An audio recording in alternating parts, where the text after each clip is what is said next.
C'est un groupe armé qui déstabilise l'Afrique de l'Est.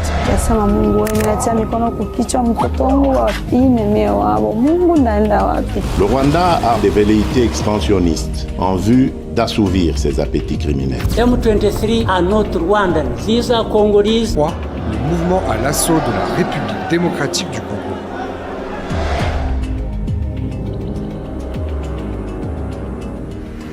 Cette guerre oppose deux États, la République démocratique du Congo et le Rwanda.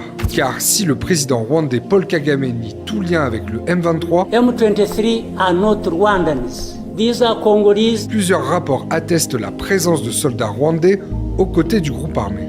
C'est un groupe qui est du matériel très sophistiqué qu'on a trouvé sur le champ de bataille à de multiples reprises. En juillet 2024, deuxième plus grand pays d'Afrique, grand comme 4 fois la France, peut-il être déstabilisé par le Rwanda qui fait seulement la taille de la Bretagne ?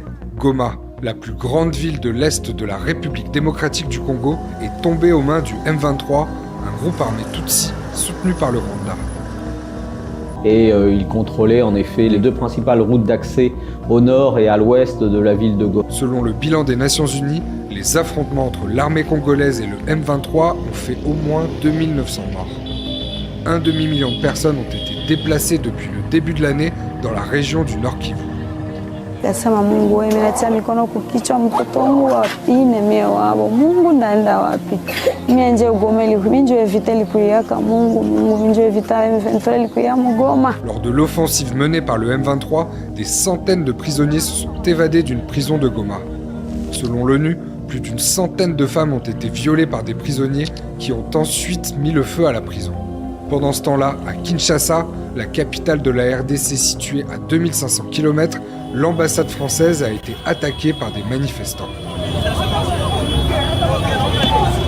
Sur ces images prises par nos journalistes de Brut Afrique, la foule en colère reproche à la France de ne pas faire pression sur le Rwanda qui soutient le M23.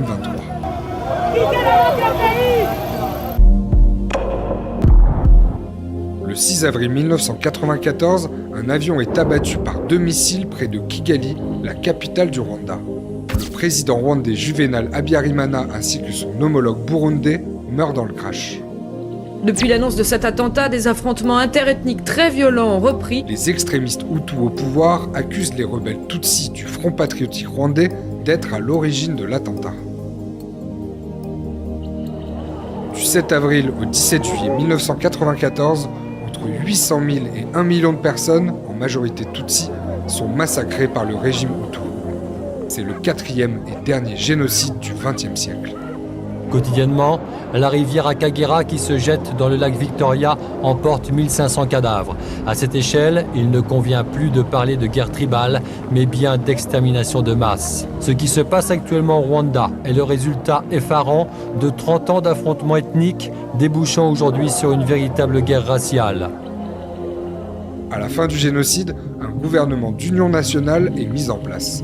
Paul Kagame, le leader du Front patriotique rwandais, devient vice-président et ministre de la Défense. 1,5 million de Hutus fuient dans la région du Kivu, située à l'est du Zaïre, l'ancêtre de la RDC. 2 ans plus tard, lors de la première guerre du Congo, le Rwanda fait une première incursion au Kivu, notamment pour traquer des génocidaires Hutus. Le Rwanda, vers les années 96, avait décidé de protéger ses frontières, de constituer des rébellions jusqu'au point de renverser le président Mobutu. C'est depuis ce moment-là que des groupes rebelles existent dans cette partie. Et depuis 30 ans, cette région du Congo, très riche en ressources minières de la RDC, un soutien financier, militaire et logistique que Kigali a toujours réfuté. C'est un mouvement armé qui est dirigé par des Tutsis congolais, qui, depuis sa création, a toujours été appuyé par le Rwanda. Dès sa création, le groupe armé lance une offensive au Nord Kivu et prend le contrôle de Goma pendant quelques jours avant d'être repoussé par les forces armées congolaises. Crimes de guerre, viols de masse et exécutions sommaires, l'ONU accuse le M23 et l'armée congolaise de crimes contre l'humanité lors des affrontements à Goma. L'accord de paix est signé entre l'État congolais et le CNDP. Ce groupe rebelle Tutsi présent au Kivu lutte contre le FDLR, le CNDP devient un parti politique, s'engage à abandonner la lutte armée en échange de libération de prisonniers. À la fin des années 2010, les relations entre la RDC et le Rwanda semblent se réchauffer. En 2019, lors d'un forum africain à Kigali, le président congolais Félix Tshisekedi et le président rwandais Paul Kagame affichent ensemble leur volonté de tourner la page. Nous n'irons pas jusqu'à l'escalade de la violence entre nos deux pays, parce que notre vision, elle est celle de construire des ponts entre nous et non des murs. If we can't work together as brothers, sisters, as friends, we can decide to give each other peace. Et puis, fin 2021, le M23 réapparaît après 8 ans d'inactivité. Le groupe armé prend le contrôle d'une large partie du Nord Kivu, provoquant une nouvelle crise entre le Rwanda et la RDC. Fin novembre 2022, dans les villages de Kichissé et Bambo, 171 civils sont tués. Selon un rapport de l'ONU, ces massacres sont l'œuvre du M23. Namubwira ko yarasa abana basohotse hanze babiri amasasu garabafata ubwo natwe turasohoka turirukanga abo bana rero umwe ni umwana w'umuhungu w'imyaka 18 undi ni uw'imyaka 10.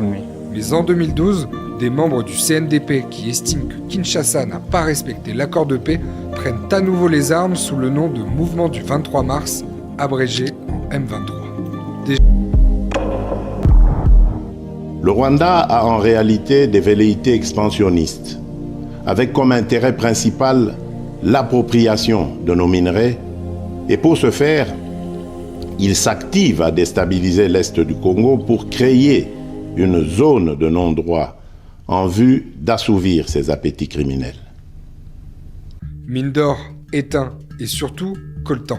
Ce dernier sert, entre autres, à la fabrication de téléphones portables. Et plus de la moitié des réserves mondiales se trouvent au Kivu. Depuis avril 2024, le M23 s'est emparé de la mine de Rubaya, qui produit environ un quart du coltan mondial.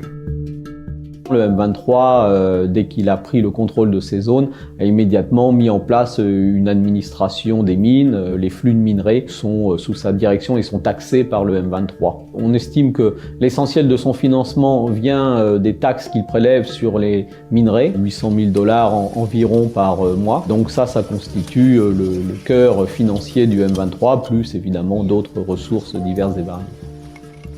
La RD d'enquête, l'ONG Human Rights Watch a identifié 14 fausses communes à Kichiché. Intumbi nabonye ku ntumbi 9 ariko twageze ikirima baravuga yuko igishishi abantu bose babamaze nta numwe gihagaze. L'armée congolaise, le 30 août 2023 à Goma, elle ouvre le feu sur des civils manifestant contre les Nations Unies. Bilan, au moins 57 morts. Les forces de défense du Rwanda, en soutien de leurs marionnettes du M23, poursuivent leur entreprise terroriste sur notre territoire, semant la terreur et la désolation parmi nos populations. Le M23 tente d'étendre sa zone de contrôle. Mercredi 5 février à l'aube, le groupe armé et les soldats rwandais ont lancé une nouvelle offensive contre les forces armées congolaises dans le sud Kivu. Le M23 a l'air de vouloir se diriger vers Kavumu, qui est l'aéroport qui est près de Bukavu et qui est en effet un objectif stratégique pour le M23, parce que c'est le seul aéroport en fait qui reste dans la zone pour amener des troupes supplémentaires, pour que l'armée congolaise se renforce et que des troupes puissent arriver. Mais si on en croit les affirmations